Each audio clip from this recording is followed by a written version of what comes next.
Amigos, bienvenidos a Radio Uruguay 1050M, bienvenidos a La Máquina de Pensar. ¿Cómo están? Llegamos al jueves, al último día de La Máquina de Pensar. Ustedes saben que este programa humilde va de lunes a jueves. Conversando durante esta semana, nuestro autor temático fue Dashiell Hammett, inventor de la novela negra.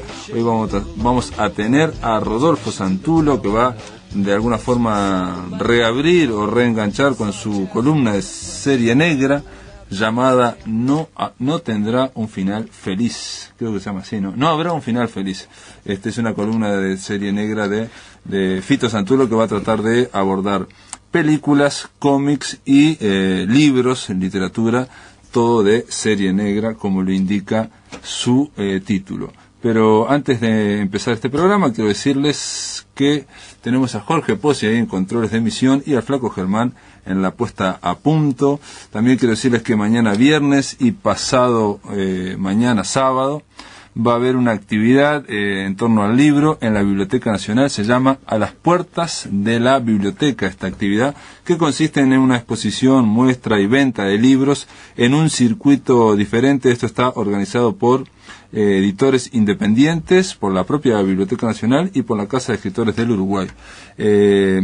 Va a haber en el hall de la Biblioteca Nacional esta exposición de libros y venta de libros de las 10 a las 22 horas el viernes y el sábado. Así que es una mini feria, por decir algo. Va a haber muchas actividades en torno a la lectura, en torno a mesas redondas y en torno a performance, e incluso va a haber música. Lo que me mandaron aquí es que a partir de del mediodía y de las 12 horas y de las 14 horas comienzan todas las actividades. Es decir, a partir de las 10 abre esta exposición. Va a haber una serie de libros de editoriales independientes y libros que también edita la propia biblioteca en determinados convenios, como con Banda Oriental, y en torno a una serie de planes que hay, que generalmente estos libros no llegan de ninguna forma al circuito comercial. Bueno, también va a haber libros de autor, en eso está la Casa de los Escritores del Uruguay, y va a haber pequeñas editoriales independientes, como dije. Mañana viernes mañana viernes va a estar a las 15 horas Ediciones El Mendrugo, que es una editorial muy independiente, que va a estar Javier Rica, el historiador, junto con Guillermo Vázquez Franco. Supongo que estarán hablando del último libro de Javier Rica, que se llama Una mentira bicentenaria, y es en torno a un caso que ocurrió en Paysandú a los comienzos de la gesta o el proceso, digamos, de independencia uruguayo. Javier Rica encontró que había una serie de errores aparentemente, y que se había estado diciendo durante mucho tiempo cosas que no habían sido. Bueno, se va a presentar, supongo yo, ese libro, Ediciones El Mendrugo, Javier Rica y Guillermo Vázquez Franco, mañana viernes a las 15 horas. Después va a haber lecturas de poetas, después va a haber presentaciones del Centro Quipus, y bueno, va a haber a las 17 horas, a las 5 de la tarde, una mesa redonda en torno a AUCH, que es la Asociación Uruguaya de Cómics y Historietas del Uruguay, que es una asociación creada recientemente, este año, es un par de meses, y ahí van a estar todos los creadores del cómic uruguayo. A las 18 horas va a estar Jorge Arbeleche, Ricardo Payás, en fin, un programa largo que no voy a leer el sábado. También hay muchas otras cosas más. Simplemente decirles que a las 16 horas presenta un libro Cecilia Ríos, en Civiles y Letrados, y que a las 17 horas hay un homenaje a Idea Vilariño. Así que están todos invitados. La actividad se llama A las Puertas de la Biblioteca. Y otra cosa más que estamos organizando, La Máquina de Pensar, obviamente apoya esto, y bueno, y Radio Uruguay está sacando una promo en torno a esta actividad. Algo que estamos haciendo La Máquina de Pensar y la Casa de los Escritores del Uruguay es que estamos iniciando y vamos a hacer una recolección de libros. Estamos pidiendo que donen libros para el hogar Ituzaingó de la colonia Berro. Este hogar, el hogar Ituzaingó, es un hogar que no es muy conocido, no es digamos el típico que uno conoce de la colonia Berro, no ha tenido fugas, no ha habido motines en varios años, tienen un muy buen programa, nos han dicho, de educación física, pero no tienen biblioteca. Entonces la idea es, durante el viernes y el sábado, pedir que donen libros a aquellos que estén interesados, y esto es a partir de las 16 horas el viernes y el sábado ahí en el stand de la Casa de los Escritores se reciben los libros donados para el hogar Ituzaingó de Colonia Berro.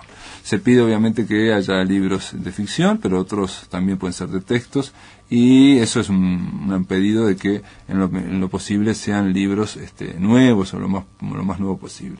Pero en fin, eso es otro pedido. Bien, concluido todo la información de la máquina de pensar, quiero darle la bienvenida a Hugo Fontana. ¿Cómo andás, Hugo? ¿Qué tal, Pablo? Hugo Fontana viene aquí a hablarnos de su última novela, una novela llamada Tierra Firme, que tiene cosas firmes y otras cosas que no están tan firmes.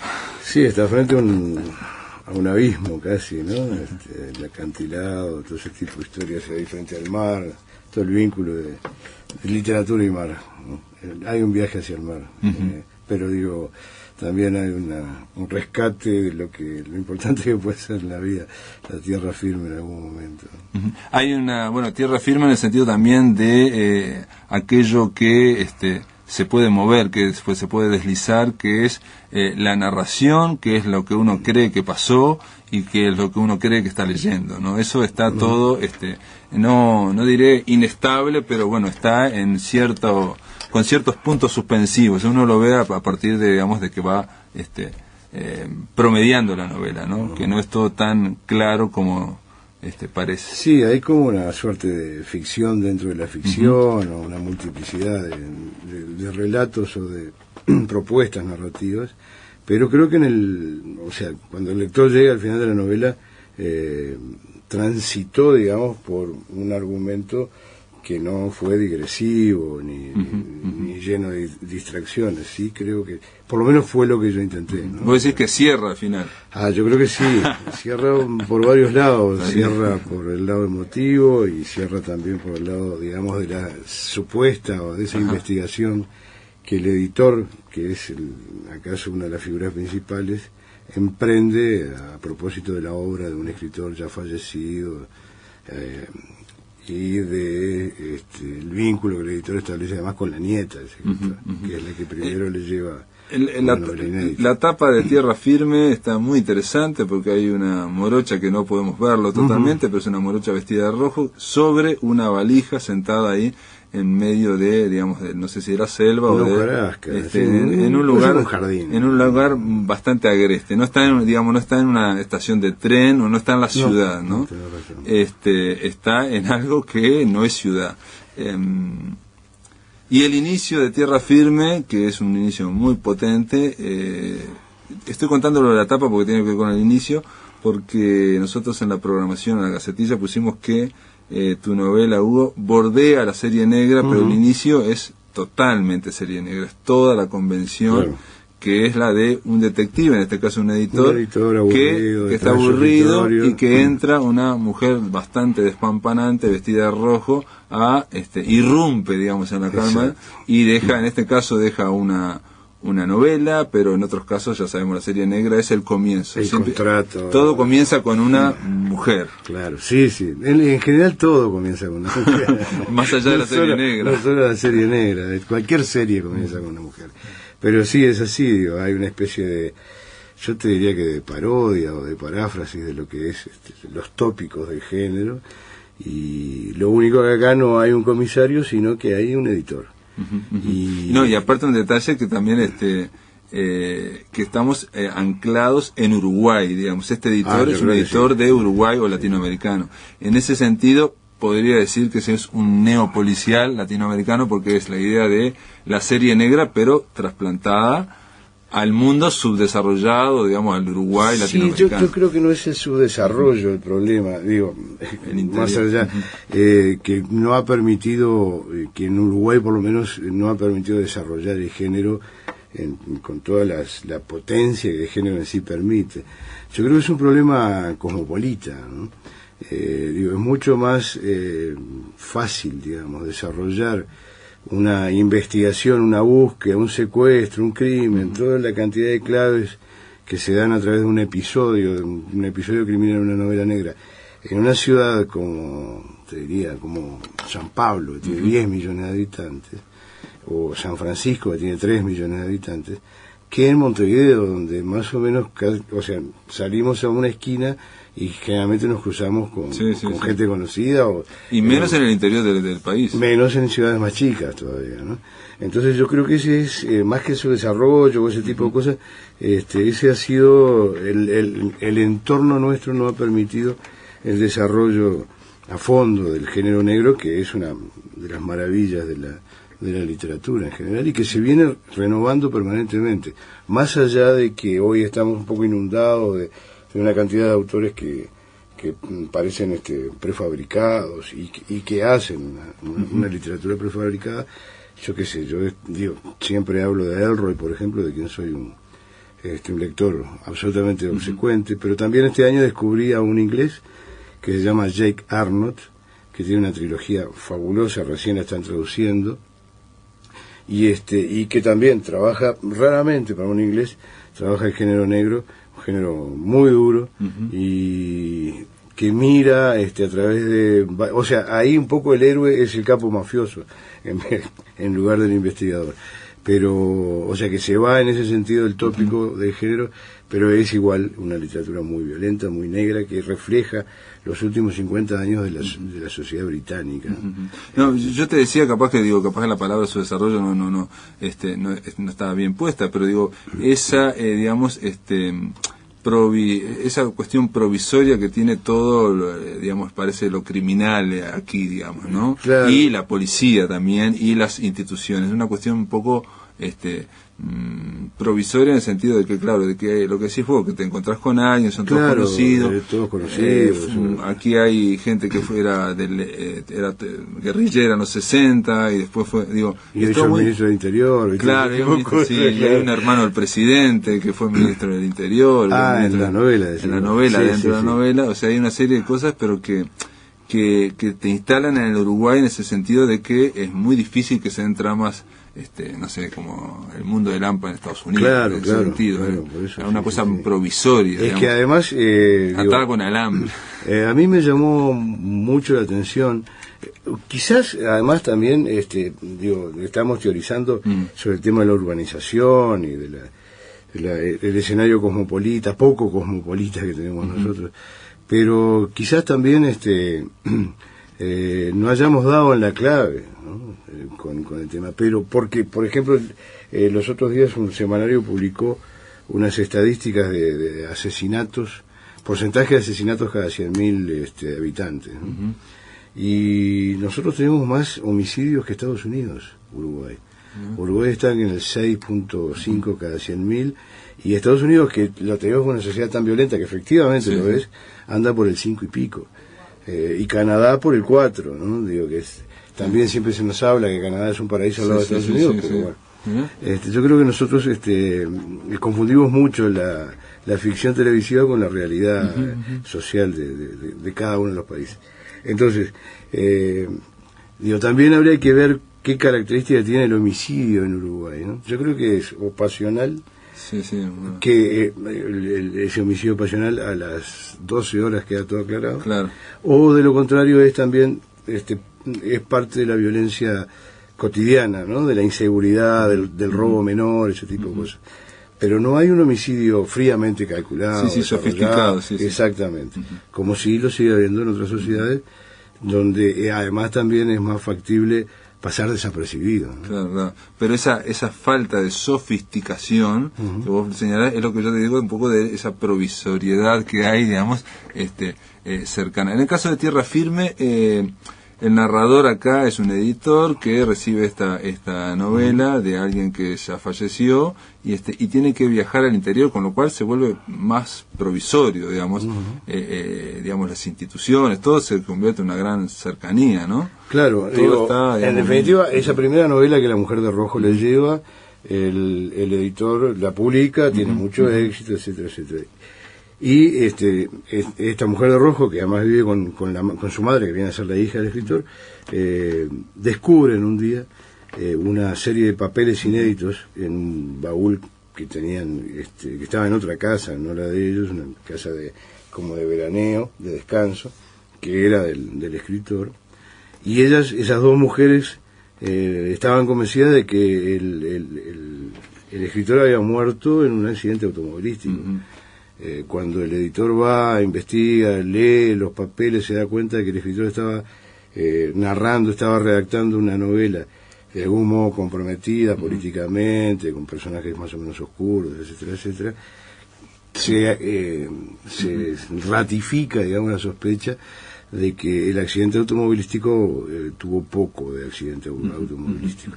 Sí, yo lo que le quería decir es que, digo, cuando van al interior, ahí descubren entre las cartas de este escritor a alguien que le escribía cartas desde la banda, de otro pueblo del interior, claro. Pero es otro, ellos están en Nueva Rovira y escriben una correspondencia que viene desde la banda. Y la banda, bueno, yo me acordaba que es un pueblo mítico de Onetti, claro, que lo hizo para sustituir a Santa María, y que aparte vos lo usaste como pueblo. Ya en La Última Noche frente al río. O sea que no es la primera vez que alguien desde la banda escribe en una novela de Hugo Fontana. Es que además este director de diario, Carlos Lama, que es el viejo amigo del escritor, también ya figuraba, o sea, ya trabajaba. Ya trabajaba en la banda. En La Última Noche frente al río, porque se mezclaba con un comisario, con un prefecto, que iban a la búsqueda de alguien que estaba haciendo el nexo con ladrones finos, digamos, ladrones de joyas, que cruzaban el río Uruguay casi todas las semanas, etcétera, etcétera. Sí, hay como una especie, digo, eso es evidentemente también, es dos cosas, un homenaje a Onetti, pero además un robo descarado, cosa que... No, pero aparte que lo que te quería decir, que aparte de lo provisorio que es, digamos, toda la vida ya en cuanto a instituciones, en cuanto a un crimen sofisticado, digo, es difícil que ocurra en Montevideo, es más difícil que vaya ocurriendo en la medida que nos vamos metiendo, digamos, en lugares más chicos, ¿no? Y donde todo es mucho más cercano, casi familiar, y donde acá prácticamente no existe. Y eso es algo que ocurre en todo el mundo, pero acá en Uruguay más todavía parece. Sí, parece multiplicarse, ¿no? Y se multiplica cuando ese pueblo es de ficción. Además, sí, bueno, pero igual eso podría, digo, el pueblo de ficción te podría crear laberintos, una cantidad de cosas oscuras, pasillos, etcétera, etcétera. Pero no es el caso. No ha sido, y además no ha sido el tono de la literatura uruguaya, ¿no? Digo, la literatura uruguaya es una literatura de cercanías. Sí, sí, sí. Lo que decías vos, por ejemplo, de que tenemos la idea de Estados Unidos o de acuerdo a lo que vemos en la televisión y no de acuerdo a la realidad, ¿no? Claro. Es lo que decía en parte Onetti cuando fundó su literatura, diciendo que si empezamos a escribir sobre personajes urbanos, algún día los montevideanos se van a parecer a ellos, a esos personajes, sí, ¿no? Sin duda. No, yo creo que es así. Entonces, creo que pasa en todos lados. Entonces quizás lo que estaría faltando en Uruguay no es que no pueda haber sofisticación, sino que hay que imaginar también, crímenes sofisticados para que algún día... Que de pronto toda la teoría que se puede aplicar sobre la no existencia de un buen desarrollo del género negro se podría revertir si es que realmente aparece alguien y se pone a escribir. Entonces ahí los homicidas uruguayos terminarían pareciéndose bastante a los homicidas de ficción, a los sofisticados. En este caso, digamos, esto es una especie de cajas chinas, por decir algo, porque en el cual uno ingresa primero ingresa con una fuerza muy importante. Yo diría que el inicio está muy bien hecho, a ese inicio que aparentemente es convencional dentro de Serie Negra, que es muy riesgoso tomarlo porque es muy difícil enganchar a la gente con algo que ya se ha visto innúmeras veces, ¿no? Sí, pero igual sigue siendo eficaz. Pero yo creo que tiene una fuerza muy muy importante. Aparte, vos lo que haces con el inicio es repetirlo, reiterarlo una y otra vez, tres veces. Ahí después todo un cambio de punto de vista, entra otro narrador, el editor narra en primera persona, a veces se narra en tercera persona lo que a él está haciendo. Digo, después de esos papeles inéditos que encuentra el escritor, permiten también la incorporación a la novela de otro y otros narradores. Claro, otras voces, porque al hacer cartas, cada uno narra en primera persona. Claro. O sea, es como abrir el micrófono, digamos, una cantidad de gente. Y que, bueno, digo, eso fue de algún modo un desafío, un riesgo que yo corrí también, ¿no? Porque es como vos decís, el arranque es muy literalmente noir, pero después, algo que yo también había hecho en el noir suburbano, ¿no? En el noir suburbano. Ahí habías arrancado también con un planteo. Con un crimen, los primeros 5 capítulos eran. Exactamente, con un mismo narrador, un homicidio en un hotel de carretera, pero que después yo iba no desvirtuando, digamos, pero sí transgrediendo los límites del género, ¿no? Digo, tratando de hacer en definitiva, todo termina siendo una parodia de un género, como en algún momento Josefina Ludmer detectó en Los Adioses de Onetti, ¿verdad? Sí, sí, hay un libro fabuloso. ¿Pero parodia qué decía Los Adioses? Parodia, porque lo importante no es encontrar la verdad, sino lo importante es investigar. Más allá del resultado. Una parodia, digamos, de la serie negra. Exactamente, de la literatura policial. Ella lo desarrolla en un libro que a mí me parece que es el mejor que se ha escrito sobre la obra de Onetti, sin duda, que se llama Onetti o la construcción del relato. Es un libro que ella lo había publicado en el 77 y lo reeditó en 2009 a propósito del centenario del nacimiento de Onetti, y es una verdadera maravilla, donde es la lectura más fina que yo he encontrado. Ella tiene un ensayo, me acuerdo, sobre Para una tumba sin nombre, que estaba en la novelita aquella Para una tumba sin nombre, estaba brillante. El ensayo que era muy bueno. Y este libro, Onetti y la construcción del relato, se aboca básicamente a la vida breve, ¿no? Porque ella analiza justamente, cómo hay un escritor que es Onetti, que construye un personaje, que es Brausen, que construye un mundo, que es Santa María. Y por ahí intercala unas paginitas acerca de Los Adioses, que son un deleite.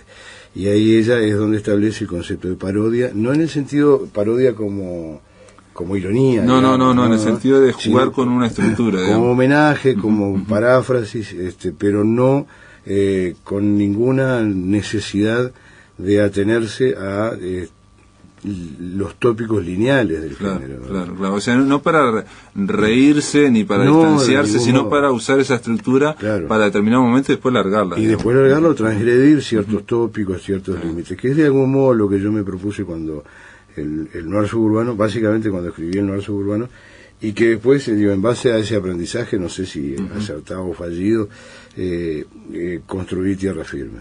Acá igual en Tierra Firme hay que aclarar que yo creo que está más dentro de la serie negra, en el sentido de que cierra todo al final, hay un cierre más claro de todas las líneas y de todas las tramas. El cierre está en la posibilidad de que el lector multiplique su sospecha sobre la muerte del escritor, pero no hay ni se descubre el culpable, no hay una ni tampoco el objetivo. Pero comprendemos bien por qué fue la narración así, porque era algo que parecía al principio un poco complicado, el primer tercio, queda claro que tenía eso un porqué, ¿no? Claro, que yo creo no haber dejado vaguedades que al lector siempre le terminan resultando sospechosas o caprichosas. Está bien.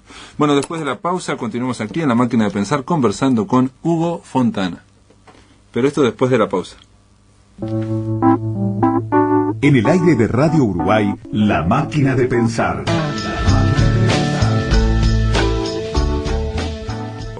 Bueno, continuamos aquí con Tierra Firme, con Hugo Fontana. Le decía fuera de micrófono, estaba comentando la novela con Hugo, de que esta novela son una serie de cajas chinas, lo hemos dicho. Al comienzo, el primer tercio, un lector que está acostumbrado a una lectura más bien lineal, donde no de causa-efecto, donde las cosas uno abre la puerta y se entra para dentro de la casa, puede llevarse una sorpresa, ¿no? Por lo menos el primero 30%, porque ahí empieza a haber una serie de cosas que no, de voces sobre todo, que no comprenden. Pero que todas, en definitiva, hablan de lo mismo, ¿no? O sea, o apuntan a ese final de la novela, a esa suerte de resoluciones, digamos, algunas concretas, otras simbólicas. Es cierto eso, digo, la polifonía, digamos, ¿no? Sí. Yo siempre cito el otro día me hacían una nota a propósito de Tierra Firme sobre quién era la persona que más me había influenciado para esta estructura de novela. Y yo decía que, la multiplicidad de lecturas que uno ha hecho en la vida y de cosas que ha visto y todos los insumos.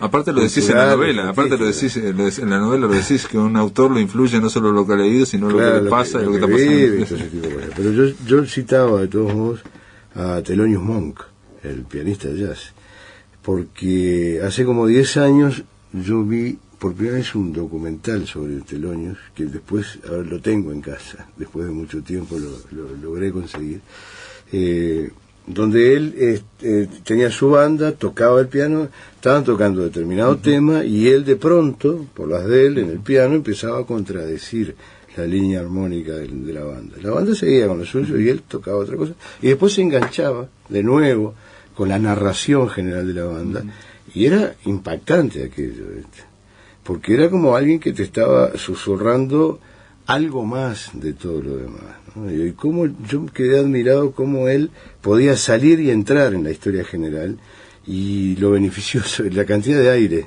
que volcaba. Y a continuación, en ese mismo documental, digo, yo quedé fascinado con eso. Uh-huh. Y después, a los 2 minutos, estoy viendo una cosa que ahí sí me rompió la cabeza. Él solo tocando el piano, con sus 2 manos, siguiendo un tema, y de repente, con una mano empieza a hacer una melodía, y con la otra sigue la otra, la que estaba tocando. Digo, ¿cómo está construida la cabeza de este tipo? Que puede dar órdenes tan complejas, sí. Órdenes diferentes tan complejas a sus 2 manos, y cómo después, en determinado momento, después de que él jugaba con esas 2 melodías, volvía a la melodía central, y todo contribuía al impacto y a la exquisitez. Sí, es una, digamos, es un recurso arriesgado que te puede dar, obviamente, es como una apuesta que te puede dar el doble o el triple en ganancias. Exacto, o puede terminar siendo un embole. En el sentido que puede dar un aire fabuloso y puede dar una comunicación a otro nivel, ¿no? O puede terminar, por ejemplo, con los ejemplos de lo que fue la música concreta, que era insoportable, que era aburridísimo. Y en tu caso, en Tierra Firme, yo creo que también hay una vena poética, creo que está mucho más presente, por lo menos, que en el noir suburbano, ¿no? Es que todos esos juegos de entrar y salir, siempre continuando una idea central, también me dieron mucha libertad para pegar un golpe de metáfora, una imagen, traer a alguien de la realidad que de repente no participaba directamente, pero que sí marcaba el tema del mundo. Por ejemplo, todas esas caras que la hija del escritor, es decir, la madre de la mujer de rojo, ve en el informativo de televisión, cuando queda sola en su cuarto. Y bueno, toda esa gente que va apareciendo, Putin, Sarkozy, etcétera, etcétera, y que termina diciendo el mundo, como es el mundo visto en la cara de la hija del escritor, es un mundo atroz. Muy bien, Hugo Fontana, Tierra Firme, la presencia de esta novela está presentada, la presencia de Hugo Fontana también vino a presentarla. Gracias por estar acá en La Máquina de Pensar. Gracias a vos por darme espacio nuevamente. En el aire de Radio Uruguay, La Máquina de Pensar.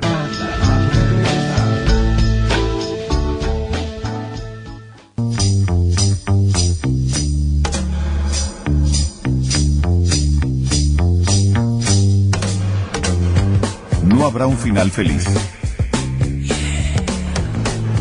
Una columna donde Rodolfo Santulo repasa las obras maestras en el simple arte de matar. Matar. No habrá un final feliz. Novelas, películas y cómics que dan cuenta del lado oscuro de la sangre. No habrá un final feliz. Porque en la serie negra, no todo sale según lo esperado. Muy bien, ahora en este último bloque de La Máquina de Pensar estamos recibiendo a Rodolfo Santulo. ¿Cómo le va, Santulo? ¿Qué tal? Buenas noches, Pablo. Tanto tiempo, Fito Santulo, que usted ha conversado conmigo por teléfono, bueno, ahora nos podemos ver las caras. Así es. Se han acomodado algunas cosas y reaparezco como moneda falsa. Como moneda falsa. La idea es comenzar un poco con Fito, aquella columna sobre serie negra que había quedado... Hicimos una, bueno, quedó inconclusa, se hizo una sola. Hicimos una, pero acá está, vuelve. Que se llama, No habrá finales felices. No habrá un final feliz. No habrá un final feliz. No habrá un final feliz. Y en esta ocasión lo que queremos conversar es obviamente del autor temático de esta semana, que ya hemos conversado, yo sé que te gusta mucho, Dashiell Hammett. Dashiell Hammett es uno de mis autores de cabecera, o al menos lo era. En su momento. Claro. Alguien sorprendente porque escribió solamente 5 novelas y 2 libros de cuentos, nada más. Sí, pero al menos en mi aprendizaje de lectura, Hammett era como que reaparecía continuamente. acá se conseguían las ediciones de Bruguera, donde estaba Dinero Negro, no, Dinero Negro es de Ross McDonald, donde estaba Dinero Sangriento, donde aparecía después La llave de cristal, Cosecha Roja. Claro, La llave de cristal, Cosecha Roja, El Halcón Maltés, La maldición de los Dane y El hombre delgado. Y El hombre delgado son las novelas. 5 novelas. Pero después hay un montón de cuentos. Ajá. El Gran Golpe, que van apareciendo, son como antologías de cuentos, y uno se encontraba cada 2x3 con otra antología de cuentos de... Acá tengo una que se llama El agente de la Continental. El agente de la Continental, esa es la que Relatos reúne cortos. todos los cuentos del Continental Loop, pero que en realidad los cuentos del Continental Loop también aparecían en otras selecciones.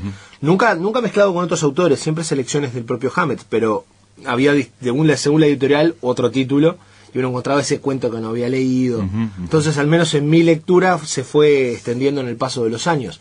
No fue que conseguí todo de golpe, Claro. que al fin y al cabo tenés razón, no es una obra tan extensa. Pero creó un género. Sí, él solo no. Él es una de las basas más importantes, pero es parte de un género que se creó. Yo te tendría que decir si hay un responsable de género negro, son las revistas pulp.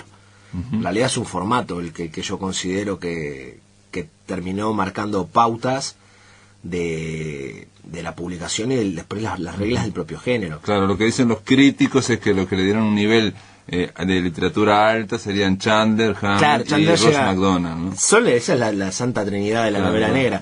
Pero bueno, Chandler lo que sí hace es legitimar. Chandler analiza lo que pasó antes que él, que justamente lo que pasó antes que él es Hammett. Yo creo que Hammett, la virtud que tiene por encima del formato, es que Hammett escribía muy bien.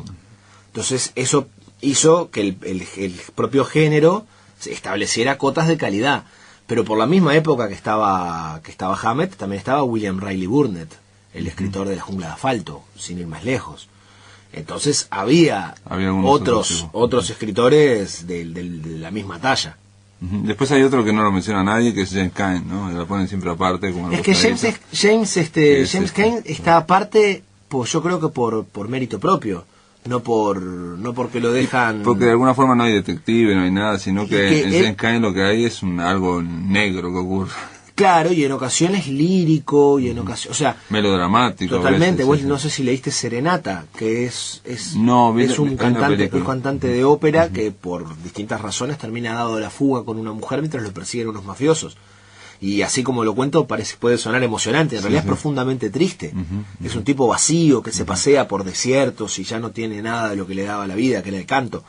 Entonces, claro, Cain lo que tiene es como que se desmarcó él mismo. Sí, una especie de tragedia. Además, Cain, si yo no me equivoco, es contemporáneo a Chandler, vino un poquito después. Puede ser, que sea los 30, fines de los 30.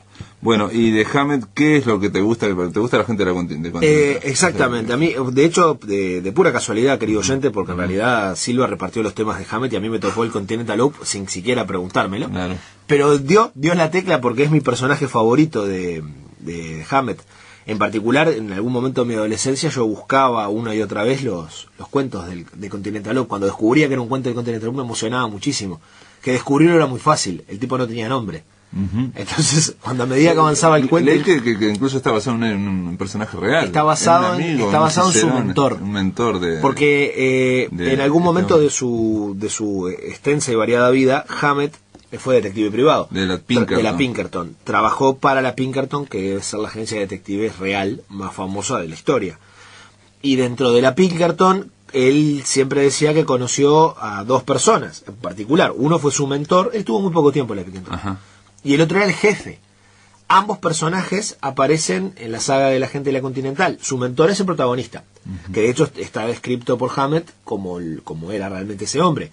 Bajo, grueso, un poco gordo, de rostro sin ningún distintivo. Y después está el viejo, que es el otro personaje que tampoco tiene nombre, que era el jefe de su mentor y del propio Hammett en la Pinkerton. Son los dos personajes que en toda la saga no tienen nombre nunca. Y Hammett lo resuelve de una manera muy sencilla. No es que no tenga nombre, tiene nombre. El que no lo sabe nunca es el lector. Entonces pasan cosas como, me preguntó mi nombre, se lo dije. Y sigue. Y en ningún momento aclara cuál es el nombre. Y al viejo solo se dirige a él como el viejo para acá, el viejo para allá. Son... La saga de la gente de la Continental, yo si no me equivoco, son alrededor de una docena de cuentos y una novela. que la novela es La maldición de los Dane, que originalmente no era una novela, fue una novela por entregas. Y Cosecha Roja, pero también Cosecha Roja es lo mismo. Cosecha Roja y La maldición de los Dane se entregaban en la revista, si no me equivoco, en la revista Black Mask. Sí, eran tipos por entrega. Y era un folletín. Te entraba acá, aparte, por eso incluso eso le da mucho vértigo a la lectura. Cada capítulo uno termina en un enganche. Sí. Además, toda la saga del Continentalope está marcada por la tremenda violencia. O sea, es especialmente violenta, incluso uno la compara con el Halcón Maltés, que en el Halcón Maltés también hay muertos, pero el Halcón Maltés funciona más como un juego lúdico la violencia. Ya la propia premisa de la reliquia que viene de la época de los templarios, ¿no? Mientras que en todos los relatos de la gente de la Continental, yo que sería un capítulo de Cosecha Roja que se llama El 17º asesinato. Claro, aparte me parece que en el Halcón Maltés los asesinatos funcionan es para sacar a los personajes, van sacando a los personajes, claro, y se van complicando la trama. Mientras, ¿no?, que en las cosas de la gente de la Continental, literalmente los cadáveres se amontonan. O sea, llega un momento en el que uno vio morir en la novela 25 personas, y es tipo, pero está pasando acá. Sí. De hecho, Cosecha Roja, por ejemplo, es realmente, se van acumulando los cuerpos, y vos en un momento dado decís, pero cuánto morbo tenía este señor, ¿no? O sea, al punto que no queda nadie. No queda nadie. En Cosecha Roja lo que queda, obviamente, es nuestro querido agente de la Continental, que la gente de la Continental, además, como héroe, tiene también sus peculiaridades.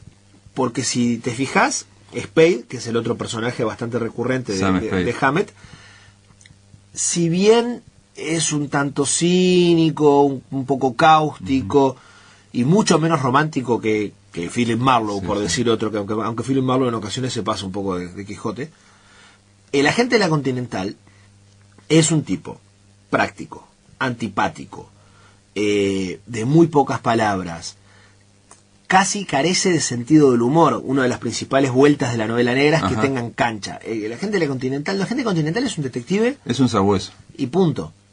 Y que tiene además una moralidad un poco...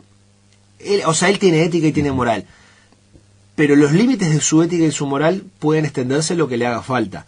O sea, lo que él hace en Cosecha Roja, para el oyente que no la conoce, Cosecha Roja trata de un pueblo donde hay dos bandas que están enfrentadas. Este hombre llega, contratado por alguien, básicamente a lograr que ese enfrentamiento desaparezca. Y lo que hace es contratarse de uno y de otro bando, haciendo que se terminen matando entre todos. O sea, está bastante lejos de lo que uno considera ley y orden. Sí, tiene un panorama que yo una vez leyendo un artículo de tu hermano, Fernando Santulo, otro gran cultor de la novela negra, y que después leyendo otro libro descubrí que también, o sea, que es una verdad bastante, que yo no la conocía, pero bastante repetida, es que la serie negra y Hammett, que digamos que es uno de los cimientos, lo que hace es actualizar en el siglo XX el western. No hay duda, por supuesto que no hay duda. Entonces en esta Cosecha Roja lo que estás hablando es prácticamente de un planteo de western, cuando en algún momento de lejano oeste, en este mismo recinto hablamos de Kurosawa, y a mí me tocó hablar de Yojimbo. Claro. Yojimbo es con samuráis, una revisión de Cosecha Roja que es con gángsters, pero que también Sergio Leone hizo por unos $1 más, que es en western el mismo relato. O sea, son historias. El policial negro puede trasladar las mismas historias que el western, y está visto que las películas de samuráis también. Está visto. No, aparte en el caso de Kurosawa lo hablamos acá, ¿no? Hubo hasta los herederos de Hammett recurrieron a nivel judicial, ¿no? Porque no pagó derechos de autor, los productores no pagaron. No, pero ¿no? Eso fue con Leone. Porque el western de Leone repite a Yojimbo, y Leone lo decía muy contento, y bueno, el que no quedó muy contento fue Kurosawa porque lo demandó y terminó cobrando dinero. Ninguna de las dos pagó a Hammett y reconocen, o sea, ninguna de las dos reconocen que están inspiradas en Cosecha Roja cuando salta, pero a la vista. Y sin embargo nadie le hizo jamás. También es un relato muy... es como muy sencillo. Entonces vos perfectamente podés decir, yo llegué a este relato por otro camino. Un poco mítico. Pero en el caso de, digamos, de estas dos películas, lo que el protagonista es alguien que no tiene escrúpulos. O sea, lo que va haciendo es vendiéndose para un lado y para el otro y haciendo que se vayan matando unos a otros. Claro, y en realidad no tiene ningún interés de ayudar a ninguno de esos dos. Exacto. Está ayudando a un bien mayor que puede ser el pueblo. Sería, digamos, que jugando una especie de ajedrez para que se autoliquiden. Un ajedrez sangriento. Sí. De hecho, nos estamos olvidando de una versión que es Entre dos fuegos, o Last Man Standing. Exacto, que de es, Walter Hill. Claro, que es una versión de Yojimbo una vez más, pero que sí se ambienta en un pequeño pueblo polvoriento de la década del 20 con gángsters. Entonces, finalmente el cine da toda la vuelta y llega a la versión más fiel, si se quiere, de Cosecha Roja. Con Bruce Willis. Con Bruce Willis, otra que tiene para amontonar cuerpos. Bueno, ahí hay mucha bala. ¿No? Vuelan tiros, además hay como hay toda una versión estética espectacular. Los personajes reciben plomo y vuelan metros hacia atrás. De alguna forma, y esa está basada. Esa es una versión de Yojimbo. Pero nadie, seguimos lo mismo, nadie menciona al buen Dashiell ni a Cosecha. De alguna forma Hammett igual estaría contento. Supongo yo que sí. Los herederos no tanto. ¿Vos sabés que la figura de los herederos de Hammett me es bastante desconocida? No sé si lo sabe. Tiene una hija que hizo una biografía de del Hammett. Padre. Sí. Él estuvo casado juntado con Lillian Hellman. Porque estuvo casado. Sí. Pero luego se separó. Estuvo casado y tuvo 2 hijas, y una de ellas, la menor, es la que escribió la biografía. Y es la heredera que no, supongo que no debe tener un mal pasar. Convengamos que los relatos de Hammett se siguen vendiendo hasta hoy día. Aunque en su momento leí, eso me sorprendió, digo, que después de la crisis, digamos, de las listas negras del macartismo, donde marchó él.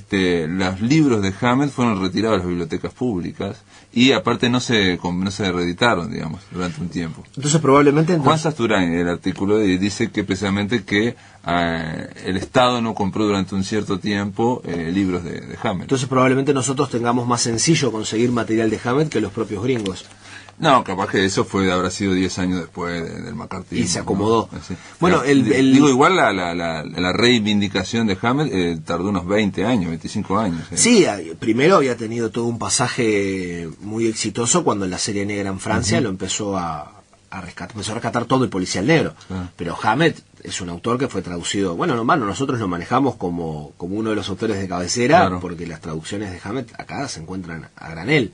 Las hay argentinas, las hay mexicanas, las hay españolas sobre todo. Sí, en este artículo de Juan Sasturán yo lo que leía era que él plantea que Hammett era una persona muy culta, un escritor muy exigente y que no bancaba a chantas, dice él. O sea que era muy... Bueno, que en realidad era... antipático incluso a veces. Era sus propios personajes, si se quiere. Ese también el producto de una época. Era un tipo licenciado del ejército que se hace detective privado y que luego se hace escritor.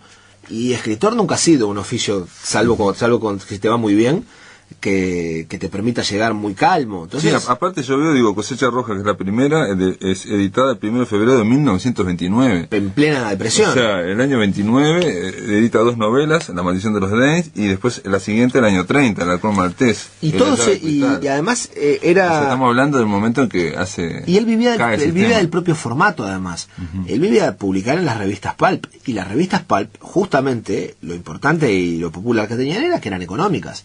Dudo seriamente que les pagaran fortunas a sus escritores. Y no, aparte se basa, hay que repetirlo una vez más, pulp, el término viene precisamente de la pulpa de papel, que era la más barata de todas, ¿no? O sea, el papel menos refinado de todos, que se deshacía un par de años más tarde. Claro, y que la idea era usar el papel más barato para hacer la publicación más barata. Para que sea lo más masivo posible.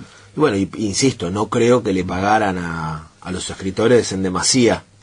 Bueno, a ver, y de Hammett, así que te gustó esa, la película de Hammett no la viste, la de Wim Wenders, sí, hace mucho tiempo, me acuerdo que Frederick Forrest hace de Hammett, la recuerdo muy vaga, tendría que volverla a ver. Y después hay otra película que me enteré que no la vi, que se llama Lil y Dash, o Dash y Lil, que es sobre Dashiell Hammett y en realidad, para hablar de... Con Sam Shepard para recomendar una película que adapte a Hammett, y yo diría De Paseo por la Muerte,